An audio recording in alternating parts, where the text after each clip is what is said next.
When a routine traffic stop turns into a career-defining moment, a police officer's worst assumptions collide with a truth he never saw coming. His target is the man who holds his future in his hands. The sun was starting its descent over the streets of Sacramento, painting the sky with streaks of gold and amber. Eric Porter was on his way home after a long day at the office. His sedan hummed softly as he adjusted the air conditioning, eager to shake off the day's stress. The radio played faintly in the background, a soothing antidote to the bustling city streets. He approached a yellow light, slowing down just as it turned red. That's when the blue and red lights erupted behind him, accompanied by the sharp blare of a police siren. Eric glanced in his rearview mirror, his brows furrowing slightly. He pulled over to the side of the road, rolling down his window as a police cruiser parked behind him. Out stepped Officer Bradley Larson, mid-30s, with a buzz cut and a badge gleaming on his chest. Larson adjusted his belt as he swaggered toward Eric's car, exuding the confidence of someone used to being in control. "License and registration," Larson said curtly, his voice flat, but laced with a hint of authority. Eric complied without a word, reaching into his glove compartment for his registration and handing over his driver's license. His movements were deliberate and calm, but he could feel Larson's gaze scrutinizing him, as if searching for a reason to dig deeper. "Do you know why I pulled you over?" Larson asked, leaning closer to the window. "I'm not entirely sure," Eric replied evenly, his tone polite but firm. "You didn't come to a full stop at the light," Larson said, though there was a flicker of hesitation in his voice. Eric frowned, but nodded slightly. "I see. I thought I slowed down in time, but I understand." Larson didn't respond immediately. Instead, he lingered, his eyes narrowing as he studied Eric more closely. It wasn't just a routine stop anymore, at least not for Larson. His posture shifted subtly, but noticeably, as if he had already decided this was more than a minor infraction. The officer glanced at the license in his hand. "You're not from around here, are you?" he asked. Eric hesitated for a fraction of a second before replying, "I moved here a few months ago. My address is on the license." But Larson wasn't really listening.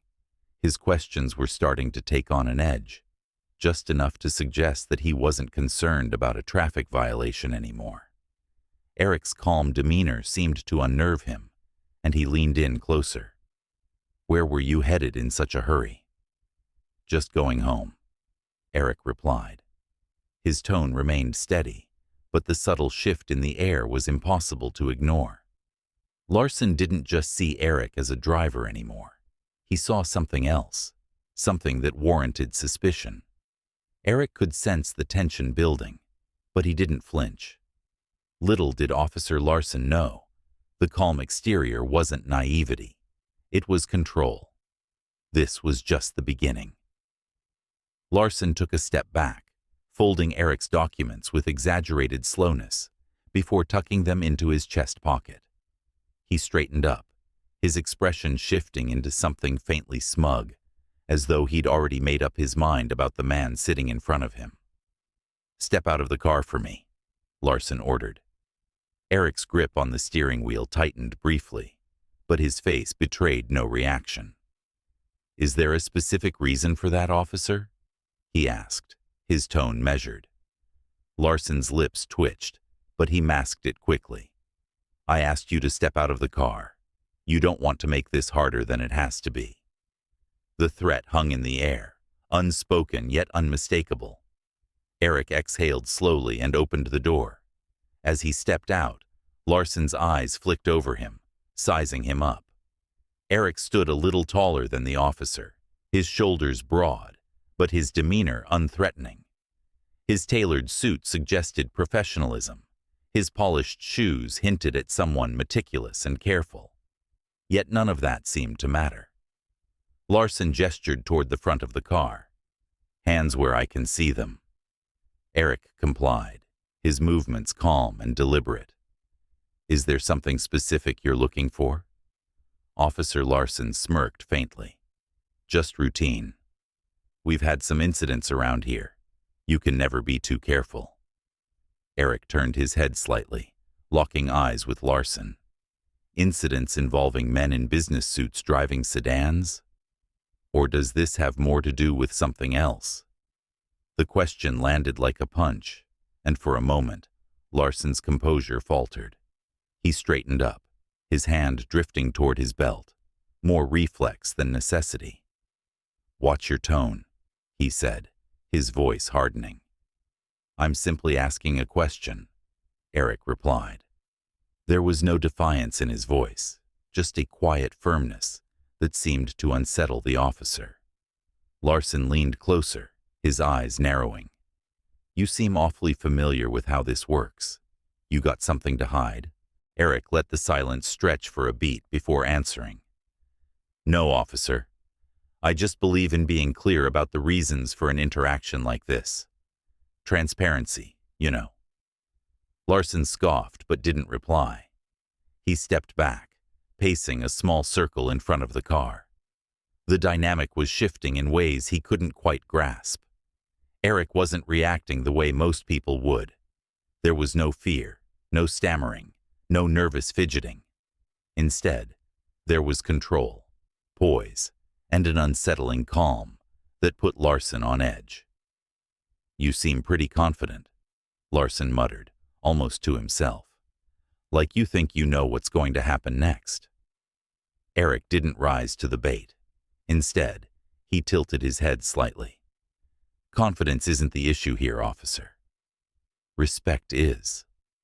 Larson froze for half a second before turning back to face him. The smirk was gone now, replaced by something sharper, almost defensive. He opened his mouth to reply, but the words didn't come out. Eric's composure was throwing him off balance, and he didn't like it. As the silence stretched, the tension between them felt electric, and Larson was starting to realize this wasn't going to play out the way he'd expected. But instead of backing down, he doubled down. The real test was about to begin.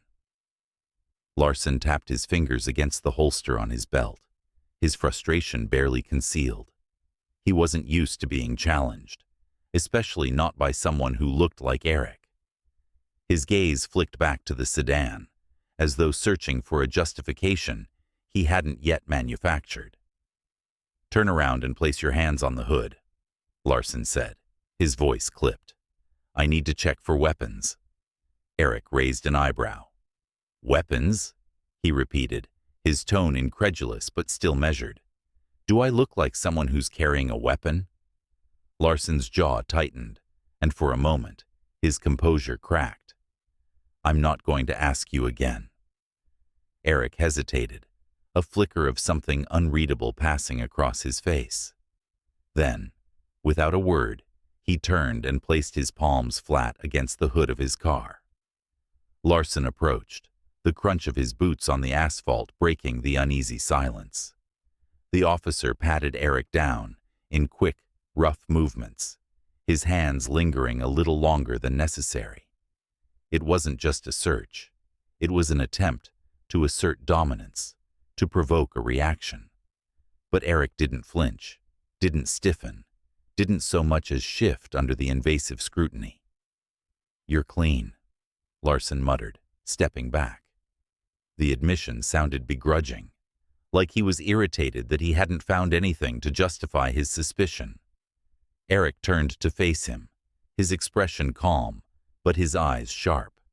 Of course I am, he said simply. Now, officer, if you're done. I'm not done, Larson interrupted, his voice rising slightly. The words tumbled out too quickly, betraying his need to stay in control.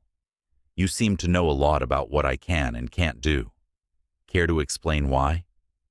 Eric folded his arms, his posture relaxed, despite the tension crackling between them. I've had my fair share of interactions with law enforcement, he said. Let's just say I've learned a lot over the years. Larson's eyes narrowed. That so? You a lawyer or something? Eric smiled faintly. Or something. The ambiguity in his answer seemed to irritate Larson further. He stepped closer, invading Eric's personal space, his voice dropping to a near growl. Listen, you think you're smarter than me? Think you can talk your way out of this? Eric met his gaze evenly, unflinching. I don't think anything, officer. I just believe in fairness. And so far, I'm not seeing much of it here. The words hung in the air like a challenge, and Larson took the bait. Fairness? You think fairness is what this is about? People like you always... He stopped himself abruptly, the words lingering like smoke, even though they hadn't fully escaped. Eric's expression didn't change, but something about his posture shifted, a subtle but unmistakable signal that he'd caught exactly what Larson had left unsaid. People like me? Eric repeated, his voice soft, but charged with meaning. Larson bristled, stepping back as if realizing he'd just crossed a line he couldn't uncross. You know what I mean, he muttered, though his tone lacked the conviction it had moments earlier. I think I do, Eric replied quietly. His calmness wasn't passive anymore. It was razor-sharp, cutting through the pretense like a blade. And I think we both know this interaction stopped being about a traffic violation a long time ago. Larson opened his mouth to respond, but the words didn't come. For the first time, he looked uncertain, like he wasn't entirely sure how to proceed. The balance of power was shifting, and for the first time, Larson was on shaky ground. But the moment of reckoning was still to come, and it would be one he'd never forget. Eric's voice broke the heavy silence, steady and unyielding. Officer, I think it's time you know who I am. Larson's brows knitted, his irritation resurfacing.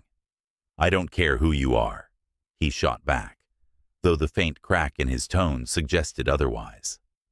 Eric reached into his pocket, his movements slow and deliberate. I'm reaching for my badge, he said calmly, watching Larson's hand twitch near his holster. No need for theatrics. I want you to see it. The words hung in the air, weighted with something unspoken. Larson's eyes followed Eric's hand as he pulled out a leather wallet and flipped it open, revealing a gleaming badge. Eric Porter, Eric said, his tone as casual as if he were introducing himself to a neighbor. Head of Internal Affairs, Sacramento Division. Larson froze, his eyes darting to the badge, then back to Eric's face, searching for some sign that this was a joke. But there was no humor in Eric's expression, only quiet authority and a hint of disappointment. Internal Affairs, Larson repeated, his voice cracking slightly. Yes, Eric interrupted, saving him the trouble of finishing the thought. I oversee officer conduct. My job is to ensure that the people wearing this badge uphold the integrity and values it's meant to represent. Larson's face paled, his confident demeanor unraveling in real time. He took a small step back, his hand falling away from his belt as though the weight of his own authority had suddenly become too heavy. Eric took a step forward, closing the gap Larson had instinctively created. Do you know what the most troubling part of this interaction has been, Officer Larson? He asked, his voice calm but piercing. Larson didn't answer. He looked like a man who had just realized he'd walked into quicksand and had no idea how to escape. It's not the profiling, Eric continued, though that's bad enough. It's not the baseless escalation either. It's the fact that you've done all of this without even realizing who you were talking to. You assumed that I wouldn't know my rights, that I wouldn't understand the laws you're sworn to uphold. And why? Larson opened his mouth, but no words came. Eric's gaze bore into him, unrelenting. "Because," he said, "I didn't fit your idea of someone deserving respect." His words weren't angry, but they carried the weight of an indictment. "And that's not just a problem for me, officer. That's a problem for everyone you encounter in this uniform." Larson's shoulders sagged slightly, the full weight of Eric's words landing squarely on him. He glanced down at the badge in Eric's hand again, as if it might somehow disappear if he didn't look too closely. Eric stepped back, giving Larson a moment to breathe, but his voice didn't lose its edge. "Here's what's going to happen," he said. "You're going to take a step back, return my documents, and think very carefully about what you say next." Larson's lips parted, but he hesitated, clearly debating whether to push back or comply. The hesitation cost him, and then Eric added, his voice lowering slightly, "You're going to hear from me again. Not as a driver you stopped on the side of the road, but as the man tasked with deciding whether you're fit to wear that badge." Larson swallowed hard, his face reddening as the weight of the moment sank in. He reached into his chest pocket and pulled out Eric's license and registration, his hands trembling slightly as he handed them over. Eric took them without a word, tucking them into his wallet. He stepped toward the driver's side door of his car, pausing with one hand on the handle. He looked over his shoulder, meeting Larson's gaze one last time. "Remember this, Officer Larson," Eric said. "The badge doesn't make you better than anyone. It makes you accountable to everyone." As Eric slid back into his car and started the engine, Larson was left standing in the fading light, his confidence shaken and his future uncertain. But for Eric, this was far from over. His next move would ripple through the entire department. The drive home was quiet, but Eric's mind was anything but. The encounter played over in his head, not because it was unique, but because it wasn't. Larson wasn't the first officer Eric had dealt with like this, and he knew he wouldn't be the last. But this time, things would be different. This time, Eric had the authority to act. The next morning, Eric sat at his desk, the early sunlight streaming through the blinds of his office at the Sacramento Police Department's Internal Affairs Division. A file sat open in front of him. Officer Bradley Larson. His record wasn't spotless. Minor complaints of unprofessional conduct, excessive stops, and vague misunderstandings that had never been properly addressed. Eric leaned back in his chair, his fingers steepled as he thought about the broader implications. Larson wasn't an anomaly. He was a symptom of a deeper problem, and Eric wasn't interested in putting a bandage on a bullet wound. A knock on his office door interrupted his thoughts. His assistant, Linda, stepped in, holding a stack of reports. "Morning, Mr. Porter. I've got the summary on last month's misconduct cases. Also, Chief Daniels wanted me to remind you about the department review next week." Eric nodded, taking the files from her. "Thanks, Linda. Can you also schedule a meeting with Chief Daniels for this afternoon? There's something I need to discuss with him." Linda hesitated, sensing the weight in Eric's tone. "Of course," she said before slipping out of the room. Eric turned his attention back to Larson's file, but his focus wasn't just on the officer. This was bigger than one man and one interaction. It was about the culture that allowed someone like Larson to feel justified in his behavior. And if there was one thing Eric knew, it was that culture started at the top. Later that afternoon, Eric sat across from Chief Daniels in a conference room. Daniels, a seasoned veteran with salt and pepper hair and a no-nonsense demeanor, leaned back in his chair, listening intently as Eric recounted the traffic stop. "I could have written it off as just another bad interaction," Eric said, his voice steady but resolute. "But that would have been a mistake. Larson's behavior isn't an isolated incident. It's a reflection of how much work we still have to do. Daniels rubbed his temples, exhaling slowly. This isn't the first time Larson's name has come up, he admitted, but we've always handled it internally, quietly.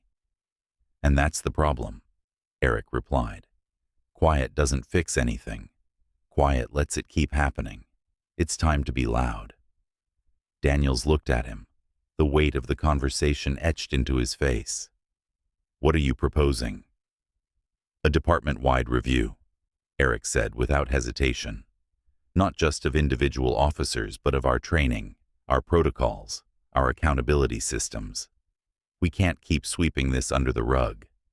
If we don't hold ourselves to a higher standard, how can we expect the community to trust us? Daniels leaned forward, his hands clasped on the table. You're going to ruffle some feathers with this. Good, Eric said simply. It's about time someone did. The following weeks were a whirlwind of meetings, interviews, and reports. Eric worked tirelessly, compiling data, speaking with officers, and holding public forums to hear directly from the community. The Larson incident became a catalyst for change, a turning point that forced the department to confront its flaws head-on. Larson, for his part, faced an internal hearing. Eric made no secret of his involvement, sitting across from Larson during the proceedings and watching as the officer squirmed under the scrutiny. The hearing resulted in a suspension, but Eric knew the real victory wasn't in punishing Larson. It was in preventing the next Larson. Months later, Eric stood at the podium of a community event, addressing a room full of officers, city officials, and local residents. He spoke not of blame, but of responsibility, of the shared duty to create a system that worked for everyone. His words weren't just a call for accountability. They were a promise of change. Justice isn't just about catching the bad guys, Eric said, his voice resonating through the hall. It's about making sure the people sworn to protect and serve do so with integrity, fairness, and respect for everyone they encounter. He let the words settle. That's the badge I believe in, and that's the badge we're building here, together. The applause was thunderous, but Eric didn't linger on it. For him, this wasn't the end of the story. It was the beginning of a better one. As Eric stepped down from the podium, he glanced at the faces in the crowd, some skeptical, some hopeful, but all listening. He knew change wouldn't come overnight, but it would come. And for now, that was enough. If this story resonated with you, share it with someone who needs to hear it. Let's start the conversations that matter, the ones that lead to real change. Subscribe to our channel for more stories like this, stories that challenge us, inspire us, and remind us of what we're capable of when we stand for what's right.